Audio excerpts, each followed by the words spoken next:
दोस्तों, आज हम आपको गुजरात के एक ऐसे शख्स की कहानी बताने वाले हैं जो दौलत के मामले में अंबानी को भी टक्कर दे रहे हैं। हर एक नए दिन बेंचमार्क सेट कर रहे हैं और न सिर्फ भारत में बल्कि पूरी दुनिया में अपना दबदबा कायम कर चुके हैं। दोस्तों, आप सही समझे, हम बात करने वाले हैं भारत के मशहूर बिजनेसमैन गौतम अडानी की। जब एक वक्त था जब आर्थिक तंगी के कारण अपनी पढ़ाई छोड़नी पड़ी थी, लेकिन आज एयरपोर्ट से लेकर बंदरगाह, कोयले से लेकर घर में इस्तेमाल होने वाले तेल तक से पैसा कमा रहे हैं। कम ही लोग हैं जो उनके बारे में कुछ बहुत ज़्यादा जानते हैं। आज हम दोस्तों गौतम अडानी के कामयाबी का राज बताने वाले हैं, जो आप बिना वीडियो स्किप किए वीडियो को पूरा अवश्य देखें। उनकी जिंदगी के व्यापार और उनकी सफरनामा। गौतम अडानी यूं तो रिलायंस इंडस्ट्री के संस्थापक धीरूभाई अंबानी की तरह बिजनेसमैन है। कहा जाता है कि हमें अपनी मेहनत से कम और जीवन में किस्मत से ज्यादा कुछ नहीं मिलता। लेकिन क्या हो दोस्तों, आपकी किस्मत में ज्यादा से ज्यादा मिलना लिखा हो।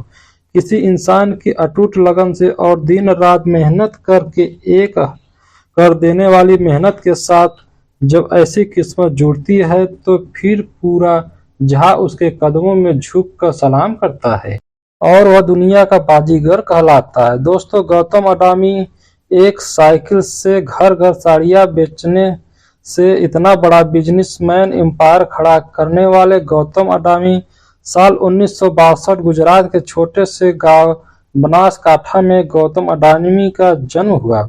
7 भाई बहनों में से एक गौतम अडानी के पिता एक साधारण से कपड़ा व्यापारी थे। उनके परिवार की हालत कुछ बेहतर नहीं थी। पिता के द्वारा किए गए व्यापार से कोई मुनाफा नहीं था। गौतम अडानी ने अहमदाबाद के एशियन विद्यालय में स्कूली शिक्षा हासिल की। गौतम अडानी जब 16 साल के हुए तो उन्होंने अपने कॉमर्स की पढ़ाई करने के लिए अहमदाबाद जाना पड़ा। उन्होंने यूनिवर्सिटी ऑफ गुजरात में एडमिशन लिया, लेकिन सेकेंड ईयर तक आते आते घर की आर्थिक हालत ठीक न होने की वजह से उन्हें बीच में ही पढ़ाई छोड़नी पड़ी। गौतम अडानी अपने परिवार के किसी तरह गरीबी से निकालना चाहते थे। वे कुछ अलग करना चाहते थे। आम नौकरी से कुछ नहीं हो सकता था, इसीलिए उनके अंदर कुछ अलग करने की चाह को लेकर गौतम अडानी मुंबई निकल गए। उनके जेब में कुछ चंद पैसे ही थे, लेकिन उनके अंदर हौसलों की कमी नहीं थी। साल 1978 में गौतम अडानी के कदम मुंबई में पड़ चुके थे। वहां पहुंचने के बाद गौतम अडानी के चचेरे भाई ने उन्हें महिंद्रा ब्रदर्स में नौकरी दिलवा दिया। वहीं पर वह काम करने लगे। यहीं से गौतम जी ने बिजनेस को ए से जेड तक जाना। यहाँ पर उन्होंने डायमंड सप्लाई से जुड़ा काम को सीखा। यहाँ पर 3 साल तक काम करने के बाद गौतम बाजार के बदलते ट्रेंड्स को समझ चुके थे। इसके बाद उन्होंने अपना खुद का बिजनेस शुरू करने का फैसला किया। गौतम ने 1981 में शहर में आभूषणों के सबसे बड़े बाजार में अपना खुद का डायमंड ब्रोकरेज शुरू किया। उन्हें अपनी पहली कमाई के तौर पर 10,000 कमीशन मिले।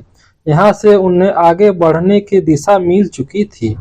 1 साल बाद यानी 1981 में उनके बड़े भाई महासुख अडानी ने उन्हें फोन किया और बिजनेस में मदद करने को कहा। गौतम अडानी ने अपने बड़े भाई के बिजनेस को आगे बढ़ाया और साथ ही अपना बिजनेस शुरू करने का फैसला किया। साल 1985 में उन्होंने वैश्विक व्यापार के क्षेत्र में आगमन कर लिया था। ये सिर्फ शुरुआत की, अभी तो आगे बहुत कुछ होना बाकी था। इसके बाद 1988 में अडानी इंटरप्राइजेज लिमिटेड यानी अडानी ग्रुप अस्तित्व में आया, लेकिन अडानी ग्रुप को भी 1991 जाकर उड़ान मिली, जब नरसिम्हा राव और मनमोहन सिंह ने कुछ साहसिक फैसले लेते हुए आर्थिक सुधार शुरू किए। इन आर्थिक उदारीकरण के लिए अडानी के लिए एक वरदान साबित हुआ। अपने लाभ के लिए बाजारों में बदली स्थिति का अडानी ने बेहतर उपयोग किया। सन 1986 में गौतम अडानी की शादी अहमदाबाद की प्रीति से हो गई। बता दें, प्रीति पेशे से डेंटिस्ट है। फिर साल 1995 में यह वह साल था जिसने आज तक उनके इस मुकाम तक पहुंचने की नींव रखी। क्योंकि उस समय गुजरात के CM Keshubhai Patel port development के लिए प्राइवेट कंपनी की तलाश कर रहे थे। ऐसे में जैसे ही यह खबर अडानी तक और उन्हें कमाई का एक और सोर्स नजर आया। उन्हें गुजरात के सबसे बड़े पोर्ट मुद्रा पोर्ट को चलाने का टेंडर मिल गया। सन 1999 अडानी ग्रुप ने विल हैव इस रूप फिल्म और उसके साथ हाथ मिलाकर खाने के तेल के बिजनेस में कदम रखा था।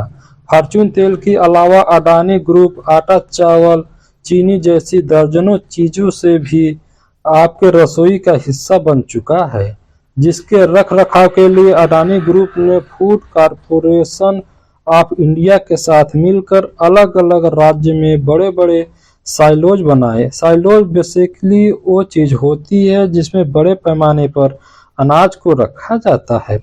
इन सभी के कनेक्टिविटी के लिए अडानी ग्रुप ने निजी ट्रेन लाइन भी बनाई ताकि अनाज को लाने ले जाने में आसानी हो।